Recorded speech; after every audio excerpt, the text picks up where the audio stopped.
Bismillahirrahmanirrahim. Assalamualaikum warahmatullahi wabarakatuh. Alhamdulillahi rabbil alamin. Wassalatu wassalamu ala asrafil anbiya'i wal mursalin Sayyidina wa maulana Muhammadin wa ala alihi wa sahbihi ajma'in, amma ba'du. Yang terhormat Kiai Haji Ahmad Khori Muslim, yang terhormat Kiai Haji Muhammad Amin Rifki, yang terhormat Kiai Muhammad Anwar Nuruddin Hasbullah, kita ucapkan selamat datang di acara ngaji sambil nongki. Tepuk tangan untuk beliau semua. Apa itu ngaji sambil nongki? Ngaji sambil nongki itu adalah kita ngaji menimba ilmu, ngedingaki ilmu dari beliau bertiga untuk menjadi motivasi buat kita sebagai pelajar, kita sebagai santri, kita sebagai guru, kita sebagai ustadz, dan kita sebagai orang tuana santri. Ketipan apa kita menjadi santri yang baik, ketipan apa caranya kita menjadi guru yang baik, ketipan apa caranya kita menjadi reng tuana santreh yang baik. Nah, inilah saatnya kita akan menimba ilmu dari beliau bertiga. Tepuk tangan sekali lagi untuk beliau bertiga. Boleh makin nanya-tanya kata teritan, siap ngaji? Siap ngaji? Nah, itu ngaji. Siap ngaji sampai berapa jam? Sampai 2 jam. Siap sampai 2 jam ngaji? Siap sampai 3 jam ngaji? Siap sampai 5 jam ngaji? Oh, berarti sampean tak beres bu jelah. Itu ngaji. Nongkinya ngaji sambil nongki. Nongki itu adalah bahasa gaul. Bahasa gaul darah mah bahasa anyar, bahasa gaul yang mana nongki itu adalah ngaji sambil santai. Ngaji sambil ya mungkin sambil korokoan, sambil ada air aing, sambil aku ganggu. Bener cuman si atas meloloh. Make si baba monggo ngereng ya tore sambil rokok, sambil santai. Kok lagi engel lagi na kopi? Ngelagi na kopi? Saya ke Bayi TV ke dapur. Allahumma sholli ala Muhammad. Baik, yuk kita sapa bareng-bareng beliau-beliau bertiga. Assalamualaikum Pamanda. Ngereng, maksud. Ketipan apa? Waalaikumsalam. Alhamdulillah. Ketipan apa kabar? Alhamdulillah, bisa wa afiyah. Alhamdulillah, saya sehat lagi. Alhamdulillah. Kak Hori, assalamualaikum Kak Hori. Kak Kanda. Waalaikumsalam. Alhamdulillah. Saya lagi. Alhamdulillah sehat. Agak jen muda Junan. Tepuk tangan buat beliau. Assalamualaikum Adinda Muhammad Anwar Nuruddin. Waalaikumsalam warahmatullahi wabarakatuh. Kami agak jen lempo Kak. Alhamdulillah. Saya sehat. Alhamdulillah sehat. Sehat. Jangan lupa berarti judul. Judul berarti. Alhamdulillah. Ini adalah sepopo ben saya, sepopo Ki Ekaipar. Alek saya pecerapat ben ini. Mohon maaf. Baik, perhadirin para Rabu sesami-sami emul jaki sareng Gusti Allah. Kita langsung saos to the point biar tidak memakan waktu.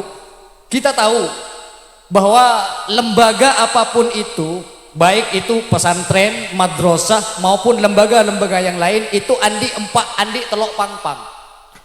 Andi telok pangpang sekak dima telok pangpang kak dito pertama kak dito guru, nomor 2 kak dito murid, nomor telok kak dito ring tuana murid. Mana bisa telok pangpang kak dito sampak kompak dalam ajalanaki lembaga. Artinya si telok itu kan andi tugas bang sebang. Pertama guru tugas ngajar, 2 santreh tugas ajar, nomor telok ring sepuna murid itu andi tugas juga. Kenapa tugas nyotok? Jadi mana bisa telok itu kompak sampak, insya Allah lembaga akan ajalan saya ben sesuai dengan apa yang kita harapkan. Yang pertama adalah guru. Bagaimana menjadi guru yang baik? Bagaimana menjadi guru sesae? Kita semakin mengambil hikmah, mengambil pelajaran dari Hadratul Mukarram Ki Haji Muhammad Amin Rifki AMSH. Nyereng man. Ya tore. Baik. Assalamualaikum warahmatullahi wabarakatuh.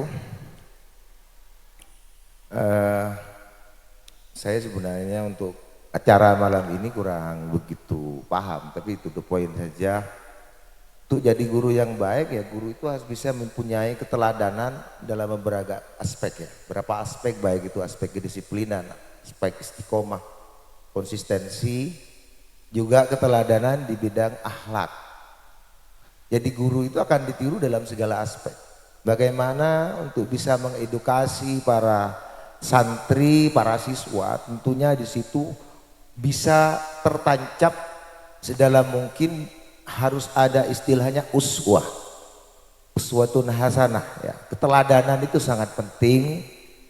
Jadi para guru itu harus punya komitmen yang kuat. Yang pertama ikhlas, yang kedua tentunya harus punya modal, kemampuan, kompetensi. Yang ketiga adalah profesionalisme. Artinya guru itu harus profesional, tepat waktu. Karena tanpa didasari ikhlas, kompetensi dan juga profesionalisme, kita sulit untuk bisa melahirkan murid-murid atau santri yang juga mempunyai hal-hal seperti itu. Oleh sebab Makin itu kompetensi. Kita tak paham kompetensi itu apa. Kenapa kompetensi gitu? Orang-orang tak ngerti gitu. Karena sing ngaki Ji Hasan guys ya. Oke.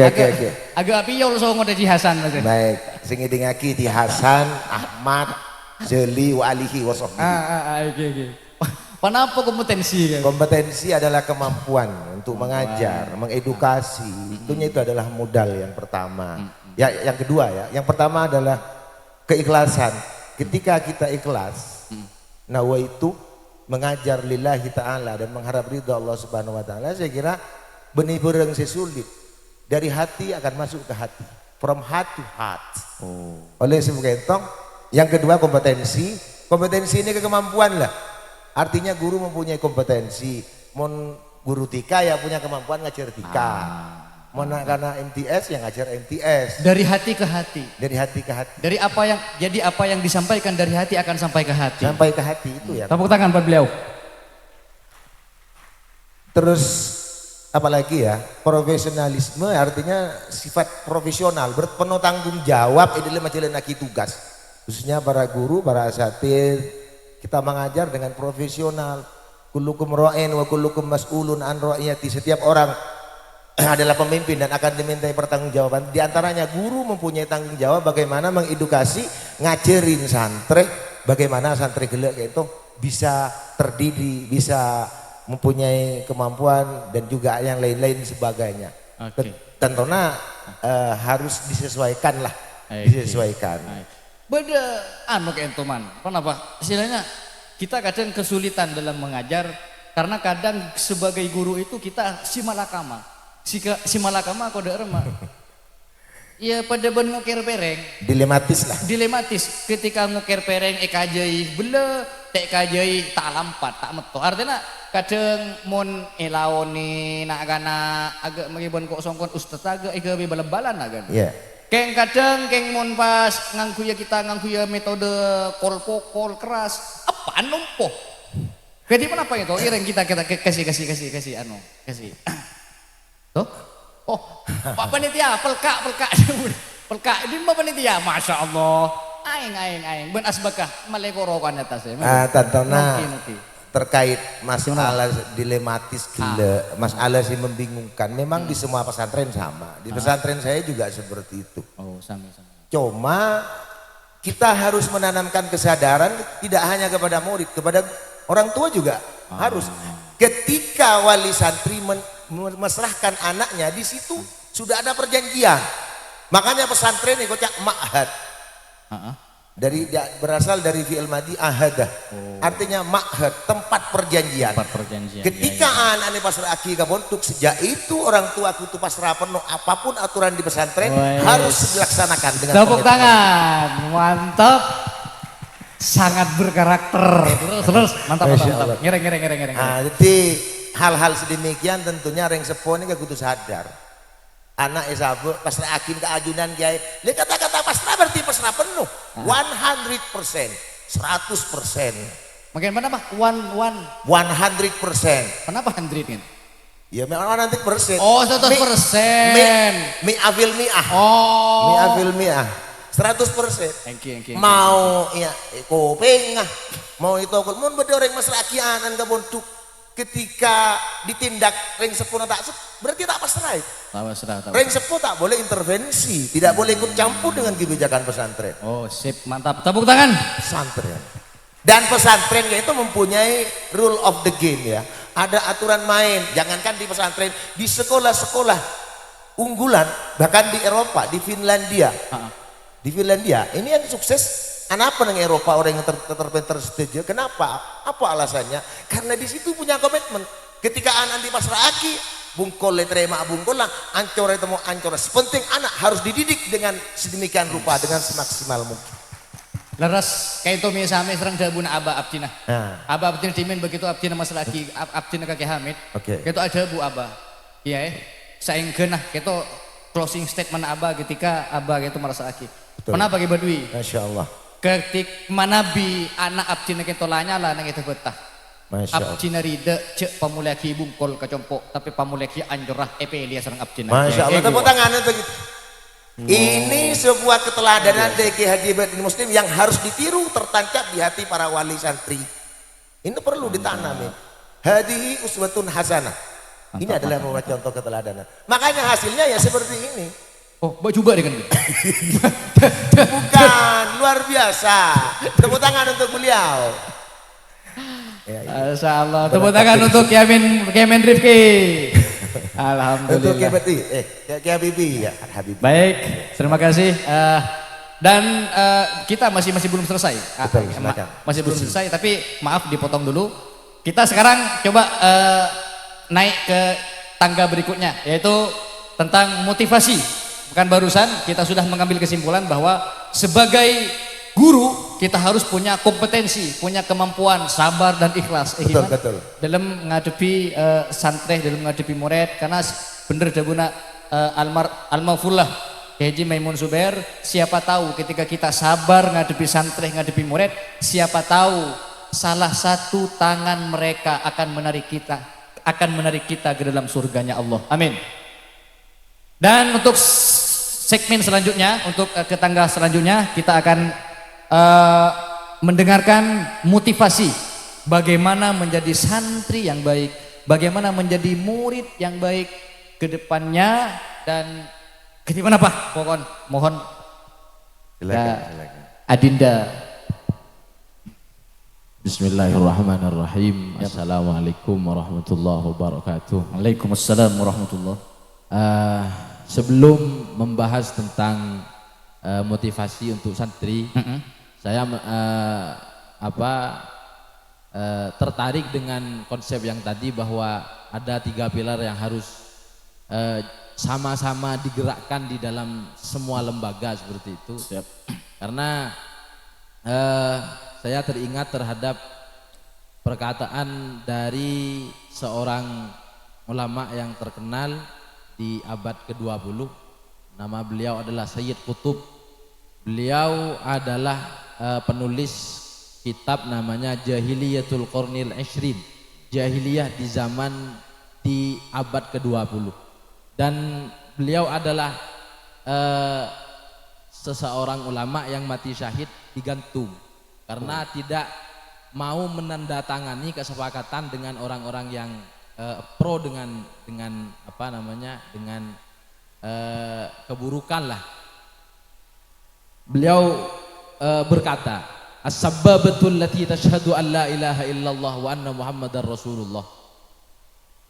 Jari telunjuk yang bersaksi bahwa tiada Tuhan selain Allah dan Muhammad adalah Rasulullah tidak akan pernah mau bersepakat dengan keburukan dan tidak akan pernah mau bersepakat dengan kekafiran, kemusyrikan, dan beliau digantung karena itu. Salah satu dawuh beliau di dalam kitab Jahiliyatul Qurnil Ishrin bahwa Rasulullah bisa memenangkan pertarungan melawan luar biasanya gencaran serangan dari orang-orang musyrik dan orang-orang kafir di waktu itu, karena Rasulullah itu bukan fokus di dalam melontarkan khutbah-khutbah atau bukan fokus di dalam melontarkan pidato-pidato dakwah, tapi beliau fokus di dalam mencetak Al-Quran, tapi tidak dicetak di dalam mushaf, tidak dicetak dengan kertas dan tidak ditulis dengan tinta, tapi beliau menulis Al-Quran, mencetak Al-Quran, ditulis dengan cahaya dan ditulis di dalam hati-hati para sahabat, sehingga Al-Quran itu menjadi sebuah kehidupan yang nyata, yang bisa dilihat oleh mata dan bisa dirasakan oleh sekitar di dalam semua jiwa para sahabat. Jadi ada 3 pilar yang harus digerakkan di dalam semua lembaga pendidikan. Salah satunya tadi yang disebutkan adalah santri. Santri ya, Santri. Kita tahu bahwa Ra'iulul Awwal, generasi-generasi di masa keemasan dan di masa awal-awal Islam itu luar biasa di dalam menimba ilmu. Ada yang kalau di kitab Qimatuz Zaman Indal Ulama itu ada riwayat yang menjelaskan bahwa salah satu ulama terkenal, mungkin kalau tidak salah namanya Zakaria Al-Ansari. Beliau itu meninggal bukan meninggal di atas kasur, bukan meninggal di dalam rumah, tapi beliau meninggal karena beliau terjerembab ke dalam jurang. Kenapa terjerembab ke dalam jurang? Karena beliau itu saking khusyuknya membaca kitab, di perjalanan beliau membaca kitab, saking derin semangat saking dari hosok telekeker ke dalam jurang. Allah. Di zaman sekarang ada juga seperti itu. Siapa itu? Namanya Muntakalib Zakaria Al-Ansari. Zakaria Al-Ansari saking derina hoso ajar tele tajrungep dalam jurang. Sekarang Itu. ada juga seperti itu. Ada mah? Ada yang jatuh dari bangunan tapi bukan membaca kitab, tapi mencari Pokemon Go. Oh. Kan ada yang seperti itu. Jadi memang seperti itu, karakteristik dari ulama-ulama terdahulu itu memang luar biasa di dalam mencari ilmu, tapi juga harus disadari bahwa generasi sekarang, generasi zaman sekarang itu sulit untuk bisa seperti itu. Artinya kita harus juga bisa menyesuaikan diri dengan zaman, karena karakteristik atau ciri khas dari pembelajar zaman sekarang itu mereka cepat sekali bosan. Karena kenapa? Yang di-scroll kan biasanya TikTok, YouTube, Iya, dan TikTok, lain YouTube, sebagainya. Itu membuat otak dari pembelajar zaman sekarang menjadi cepat bosan. Artinya seperti apa? Bagi kita sebagai penyedia pendidikan di dalam lembaga-lembaga, bagaimana bisa menjadikan santri-santri itu menjadikan santri-santri itu sebagai sebagai tantangan untuk dijawab, bagaimana bisa disesuaikan dengan zaman yang ada. Oh, jadi Ya. intinya kesimpulannya, seperti apapun zamannya dan seperti apapun bentuk pembelajarannya, Ya. intinya kita sebagai santri harus semangat belajar, kan begitu. Belajar seperti itu. Kita berkaca pada Syekh Zakaria Al-Ansari yang mana beliau saking khosoon ajar, saking semangat ajar sampai telu jurungep dalam jurang, kan seperti itu. Dan juga ada ulama yang bernama pengarang kitab Al-Burhan. Kalau nggak salah pengarang kitab Al-Burhan, beliau itu Imam Zarkashi. Saking senengnya belajar membaca kitab sampai lupa mau makan. Beliau berkata, waktu yang paling saya benci di dalam hidup saya adalah waktu ketika saya makan. Kenapa? Allah. Karena di waktu itu saya tidak bisa belajar. Allah. Sampai akhirnya saudarinya itu harus setiap waktu makan beliau harus menyuapi beliau makan, karena beliau hingga lupa waktu makan. Itu sama dengan riwayat dari Ki Abdul Majid Bata-Bata yang salah satu riwayat mengatakan bahwa beliau ketika di waktu beliau mencari ilmu, saking khusyuknya membaca kitab hingga lupa tidak makan 3 hari 3 malam. Allah. Tidak lupa makan, lupa sholat, lupa beraktivitas yang lain karena beliau sangat khusyuk di dalam belajar dan Mencari mengkaji, ilmu. mencari ilmu. Tretan, adik-adik santri mendengar semuanya, ngiding kepi ke majid lambek saking derina lebur nyari ilmu telu hari telu malam delok kalau pai tak deer delok kalau pai tak salat. Iya. Saking derin semangat dah. Makanya kita sebagai santri siap apa enggak semangat nyari ilmu? Maka aja siap apa tidak semangat nyari ilmu? Ya, mandaran semangat kepi. Amin. Amin Allahumma. Oke. Terima kasih. Jadi kesimpulannya kita seperti apapun zamannya kita tetap harus semangat dalam mencari ilmu. Nah, sekarang kita sudah selesai, bukan sudah selesai, masih belum. Nanti kita masih bisa lanjut lagi. Tapi kita sekarang naik ke tangga yang selanjutnya yaitu motivasi buat orang tua ketika pacaran menjadi orang-orang sepo yang baik, angkui mendorong anak dan guru angkui menjadi giat dalam belajar dan mengajar. Ketika apa? Ngereng? Iya tore. Itu? Ngereng sambil rokok man.